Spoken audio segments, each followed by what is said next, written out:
What a mighty God we serve. Anybody know that we serve a mighty God? Come on, come on. We can do better than that. Anybody know that we serve a mighty God? I heard somebody say a mighty God deserves a mighty praise. Somebody, y'all still a little too quiet for me. I notice some of y'all probably ain't used to it, but I'm used to whenever God do something for me, I have to tell somebody. You know, the only way I had a testimony is because I had a test.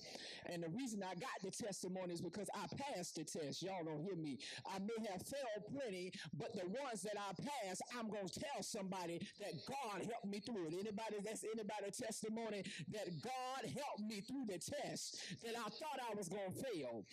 Oh, Lord have mercy. Y'all, okay, y'all going to get there. We going to get there one day. We going to get there. We going to get there. Listen, it is certainly good to be in the house of God one more time. And to the chief cornerstone that the builders rejected, and we call him Jesus, who is our elder brother, to all officers, members, family, friends, say lottie dottie, everybody. We greet you in the matchless name of Jesus the Christ. Listen, I want you, if you could, to go with me, go to the book of Luke, chapter 19, the book of Luke, chapter 19, the book of Luke, chapter 19. We are now moving into our season of gratitude. We're moving into our season of gratitude. This is what we're moving into. That means y'all know it's November, so November is Thanksgiving, and then after Thanksgiving we move into the season of Advent. But we can't move into the season of Advent without a season of thanks. Okay, y'all don't hear me. Yeah, y'all don't hear me. We can't move into a season of Advent without a season of thanks.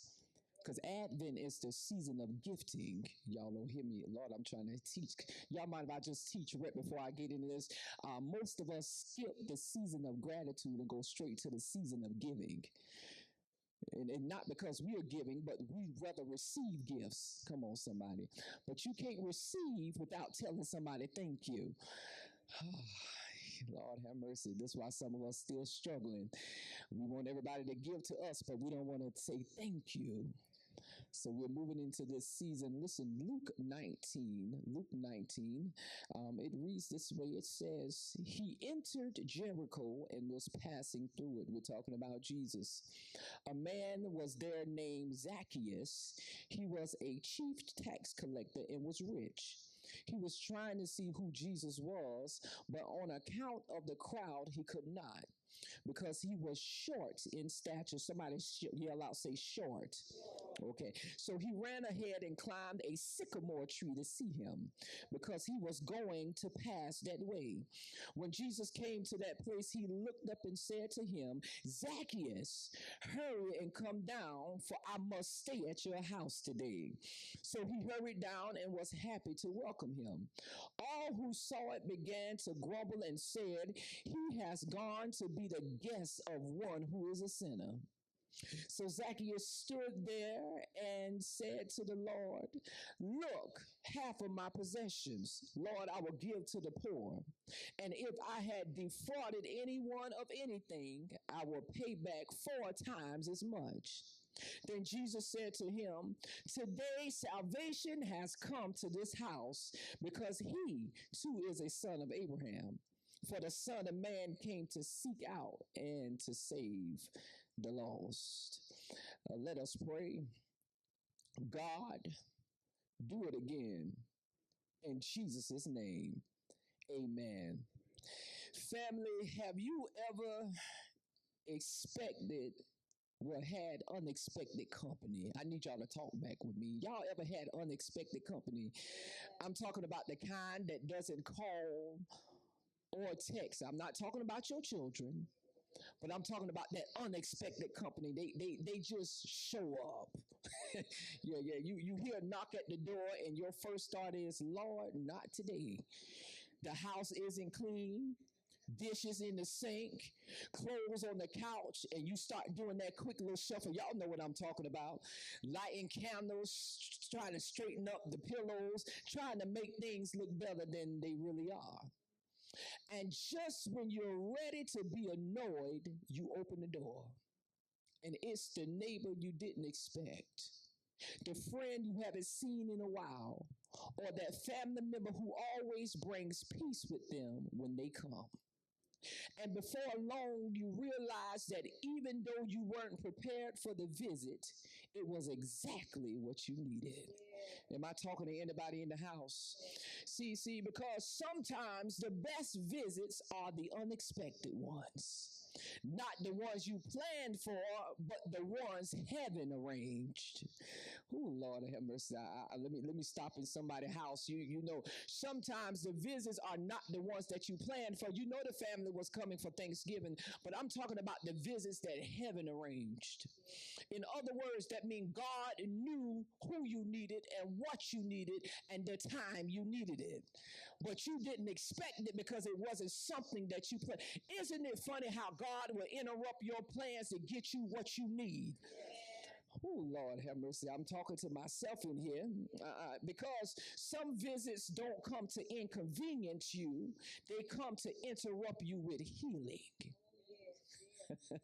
Oh Lord, some of us be sitting in the house heartbroken, don't know where we gonna go, money, no money in our pocket, but it's always that unexpected visit. Baby, I just came to check on you. Baby, I just came to give you a hug. You were on my mind. It was that unexpected visit that got you what you needed. And that's what we're talking about because this unexpected visit that we're talking about is something called grace. That's how grace works. Grace doesn't call ahead. Grace doesn't wait for you to clean up your life, fix your reputation, or get your act together. Grace just shows up. I'm talking about it shows up uninvited, unannounced, but always on time. And here, I know I didn't give you a sermon topic, but I want to preach from this subject.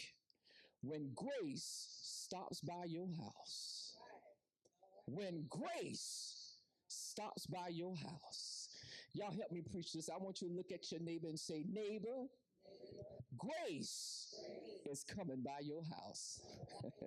Yeah. See, this is what happening in Luke 19. Jesus is passing through Jericho. He didn't plan to stay, but when he sees a man named Zacchaeus, he decides to stop by his house. See, Zacchaeus wasn't looking for a company that day. He just wanted to see Jesus, not host him.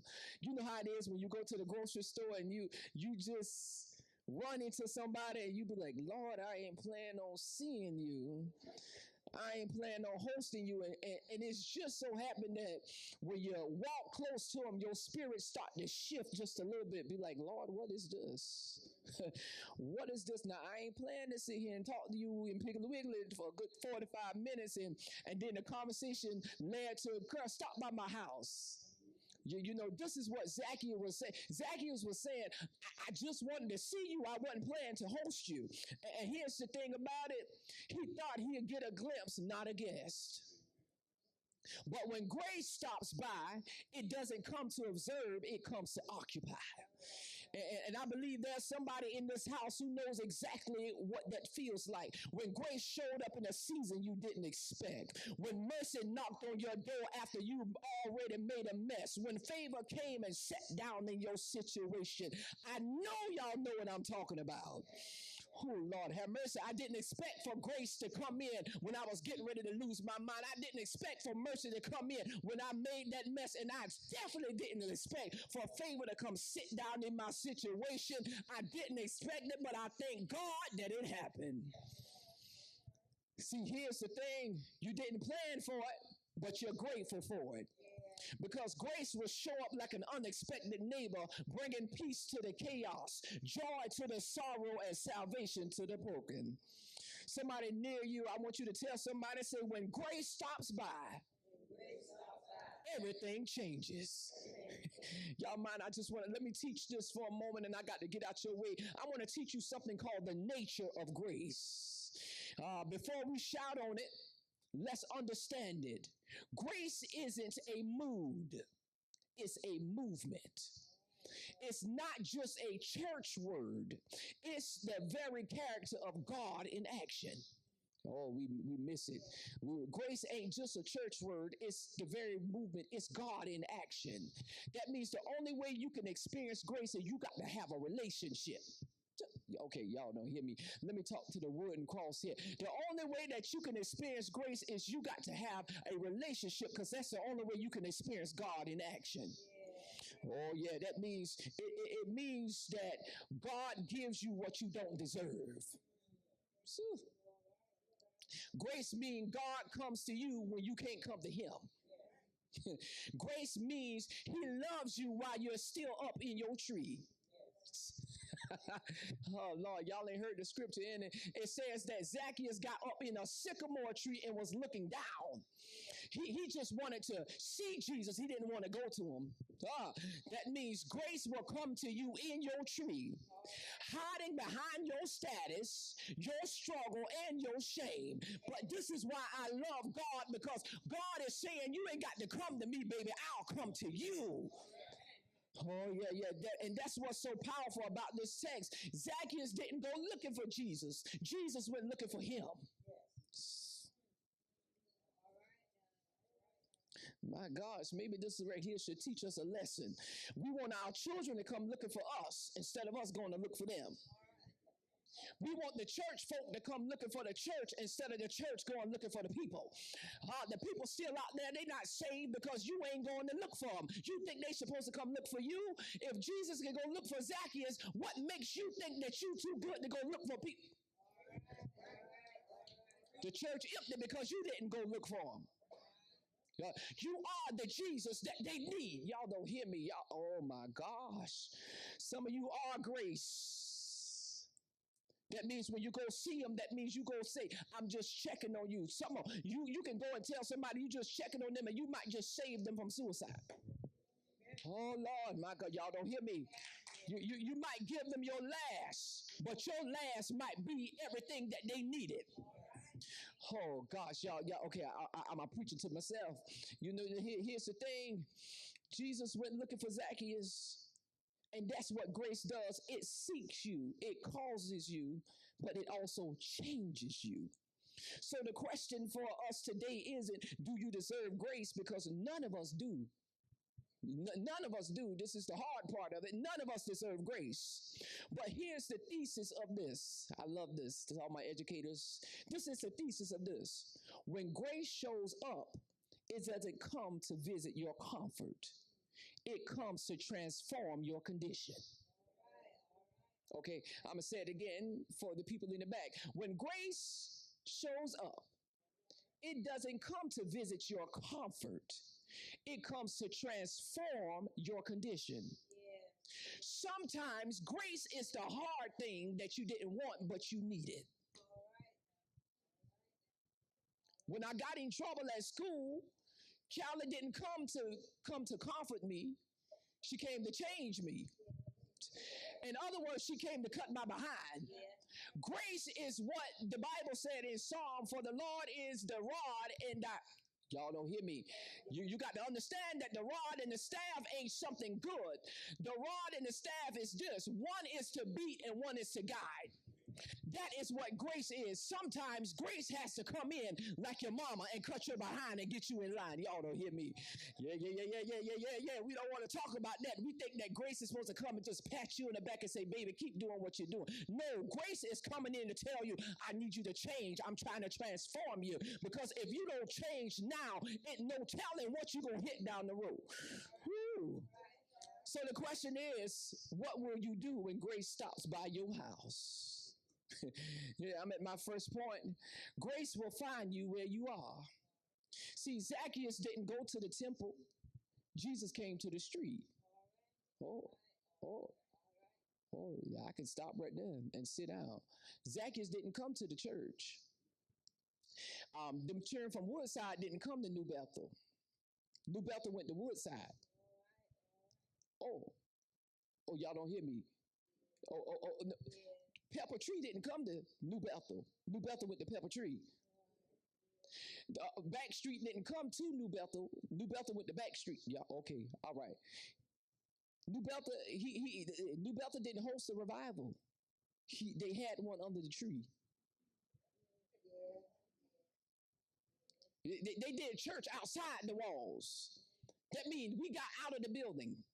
That means we stepped out of our comfort zone. That means we got outside of ourselves. Okay, okay. How can I put this? We stopped being selfish. Lord have mercy. See, and here's the thing about it. He didn't fill out a they didn't fill out membership cards. Jesus wrote their name on the roll. And not the church roll, but on heaven's roll. Oh my gosh. We didn't go beat them up to join the church. We just said, hey, baby, I can introduce you to a man that can put your name on more things than I ever could. I can introduce you to a man that can put your name in places that I know I'll never get to. Oh, that's what we did. But the only way they did it is because of the fact they got outside of the building. Oh, well, all right. Yeah, okay. All right. There we go. Somebody catching what I'm saying. See, this is the thing about it. Zacchaeus was short in stature, but what blocked him wasn't his height. It was the crowd. Ooh. Let me break it down for the deep church folk. It wasn't his height that stopped him from seeing Jesus. It was the church folk.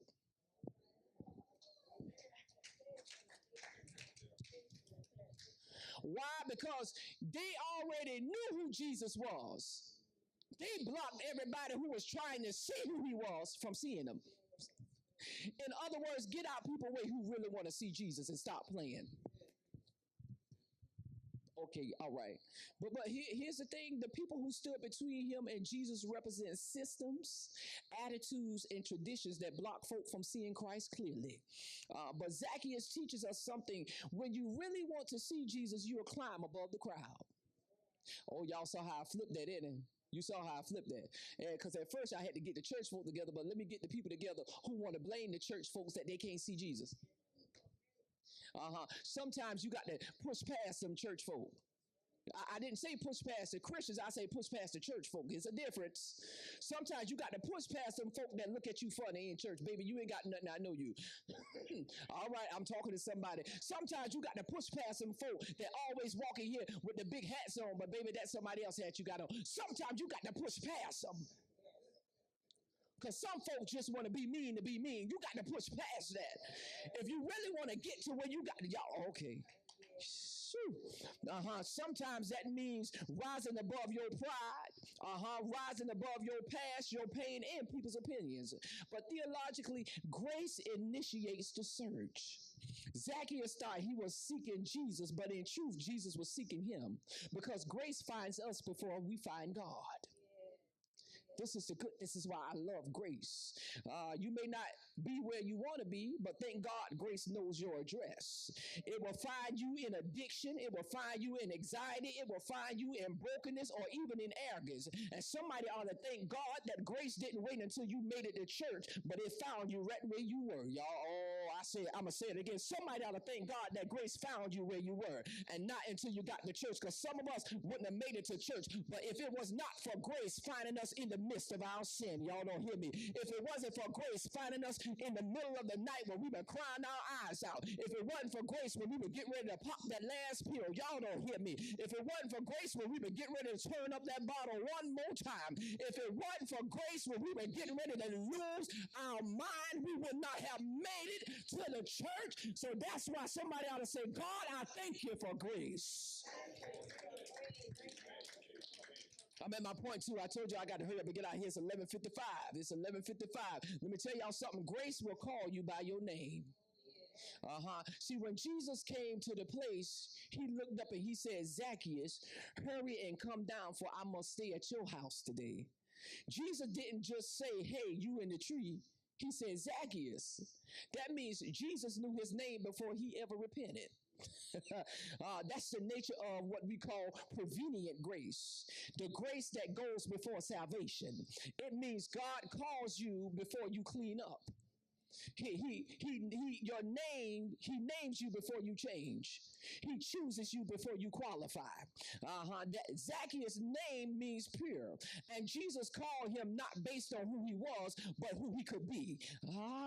See, grace speaks to your potential, not your past.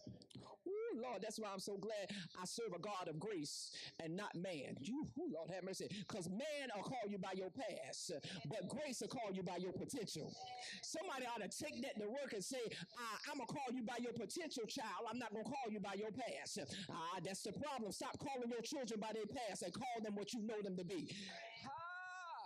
We keep saying the church dead. No, don't say the church dead. Let's say the church is live and well. You keep saying the church small. No, go ahead and call it a mega church. We don't call it by the past. We call it by the potential. So, the same way grace called you and said that you were going to be a principal when you were younger, that means grace can call you now and say that your child going to be a doctor before they even get to middle school. Y'all don't hear me. I'm trying to help somebody. This is a problem. We don't never want to have potential for nobody. We always want to keep them in their past.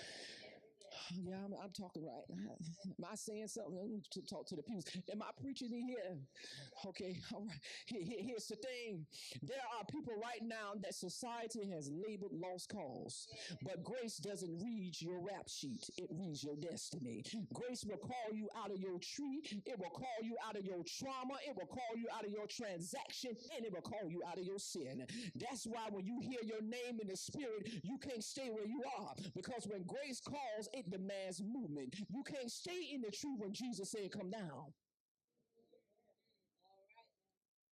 I see some of y'all in the spirit, some of y'all still in the tree. Come down. Jesus been called you to come down out the tree. You can't work in the tree. You can't put boots on the ground in the tree. Y'all don't hear me. Since y'all don't know nothing about it, you can't put boots in the ground when you're climbing up. You got to come down and do the work. This is why Jesus called it out of the tree. I'm at my point 3. I told you I'm at point 3 because y'all don't want to get on this train. I'm at my last stop. I got to pick up a couple of more people. I'm picking up a couple of more people. Some of y'all got on the first stop. Some of y'all got on the second one. Prayerfully, some of you get on the third one. But watch this. Grace will change your house. I don't know who this is for, but grace will change your house. Zacchaeus came down from the tree, and by the time the crowd could gossip, Jesus had already gone home with him. Let me tell you something how Jesus works. Before the people can even talk about you, Jesus will already be and change your whole situation. Before the people can go ahead and try to drag your name through the mud, Jesus had already catapulted you. Because remember now, we're talking about grace. We're talking about prevenient grace. And prevenient grace does this. Prevenient grace doesn't call you by your past, it calls you by your potential. And because Jesus called him by his potential, watch this. Jesus already had him at home ready for what was next. This is the reason why some of y'all were snatched out of your situations before the people can kill you. Because Jesus already knew what you were going to be, and Jesus knew who you needed to be from around. So Jesus said, if I snatch you from out the top of that tree, because the people, you don't even understand, some people are trying to chop the tree down that you're in the top of. But before they can chop the tree down, I'm going to go ahead and call you out of the tree. And they're going to be confused when they find out that when the tree falls, you're not there. But they're going to be surprised to see that your house has already changed. I come to let somebody know that grace is getting ready to hit your house. Somebody say, what you mean? Grace is getting ready to change your financial situation. Grace is getting ready to change your marriage. Grace is getting ready to change your health because grace saw it. Here's the thing. Grace moved from public sight to private space. It moved from the street to the living room. Because grace doesn't want a visit, it wants a residency. Grace just don't come visit, it comes and stays. Notice Jesus said, he said, I must stay. That word must in Greek means divine necessity. In other words, it was in heaven's plan for grace to sit at his table. Whew. See, because when grace moves into your house, it rearranges the furniture of your heart. Zacchaeus opened his door and something shifted. Greed turned into generosity, corruption turned into compassion, and pride turned into purpose. And that's what real salvation looks like. Not just shouting on Sunday, but living right on Monday. Y'all ain't talking to me. This is what salvation looking like. Not just giving my tithes and offering to say my name on the book, but actually helping somebody out in the street. This is what salvation looks like. Not just saying I love my neighbor and stab them in the back, but love my neighbor in season, out of season, when things are going good in my life, when things are going bad in my life. This is what salvation looks like. Oh, I'm trying to help somebody. When grace stops by your house, it changes how you handle your money. When grace stops by your house, it changes your mouth. When grace stops by your house, it changes your marriage. It changes your mindset. Is anybody in here can say, Grace, I need you to stop by my house. My children acting fool, I need you to stop by my house. My husband is as fool as he can be, I need you to stop by my house. Oh, my job is acting funny, I need you to stop by my house. I got more bills than I got money, I need you to stop by my house. The doctor's report ain't been good, I need you to stop by my house. I'm got ready to lose my mind, I need you to stop by my house. Jesus didn't say salvation has to come to this man. He said salvation has come to his house. When grace hits you, it blesses everybody connected to you. Oh, Lord, have mercy. I'm talking about it blesses your children. It blesses your finances, your peace, your lineage. Everything gets covered when grace moves in. But when grace stops by your house, walls fall down, tables turn, lives turn around. And here's the thing about Zacchaeus' house. Let's just look at Zacchaeus' house. I'm about to go. It was once known for corruption, but it became known for conversion. His wealth once exploited others, now is blessing others. His life went from taking to testifying. There's a story of a preacher who once told of an old mother who lived by herself in a rundown home. She didn't have much. No fancy furniture, no fine clothes, but every day people noticed a sign above her door that read, Grace lives here. One day a visitor asked, Mother, why that sign? She said, because every time I wake up, I see things I don't deserve. Somebody say, what you talking about? She said, I see breath in my body. Maybe this is somebody's testimony. She said, I see peace in my soul. She said, I see food on my table and mercy following me. Grace lives here, baby. Y'all ought to tell somebody, say, grace lives here. And that's all of our testimony. Grace lives here. Grace lives in the house of the broken. Grace lives in the house of the redeemed. Grace lives wherever Jesus decides to stay. So if grace ever stops by your house, don't hide the mess, just open the door. Don't fake perfection, just make room for presence. Because when grace stops by your house, salvation will stop by your soul. I come to let somebody know that the songwriter said it better. He said, amazing grace, how sweet the sound that saved a wretch like me. I wish I had some folks who know the song. I once was lost, but now I'm found. I was blind, but now I see. Because grace didn't just find Zacchaeus. I come to let somebody know that grace will find you too. And that's what happens when grace stops by your house. Grace will find you in the doctor's office. Right before they give you a bad report. Grace will find you in the bank just before they say foreclosure. Grace will find you at your job before the people try to fire you. Grace will find you at the jailhouse in the midst of them locking your child up. I wish I had some people who could say, I'm so glad that grace didn't pass me by. But I'm glad that grace found me in the middle of my mess. I'm glad that grace found me before the car accident. I'm glad that grace found me while I was dodging the bullets. I'm glad that grace found me in the crack house. Y'all don't hear me. Y'all trying to act like y'all been saved all your life. I'm glad that grace found me when I was getting ready to spend all my money in the gambling house. I'm glad that grace found me. Is there anybody in here who can throw their hands up and throw their head back and say, I'm so glad that grace found me? If you're glad that grace found you, I dare you just to jump up on your feet and wave your hands and say, grace found me in the middle of my mess. Grace found me when I didn't know where I was going to go. Grace found me when all hell was breaking loose. Grace found me. Grace found me. I'm so glad grace found me because the songwriter said, I was blind, but now I see. I was lost, but now I'm found. We had our invitations to discipleship. I'm ready. Y'all stand up. I'm ready. I'm ready. Here we go. These are our three calls. If grace found you and you don't have a church home, no, if grace found you and you don't know who God is, but you want to experience a little bit more grace, come to this altar. Give me your hand, but give your heart to Jesus. The second call is if you want to be a member of this great church, I would love to be your pastor, and the people of New Bethel would love to call you family. And let me do this right here. Even if you want to be under watch care, I'll be glad to be your covering. Everybody don't want to join the church, but you need covering. You ain't got to come in and say, I want to join the church. Just say, I need covering. And I'll be glad to cover you.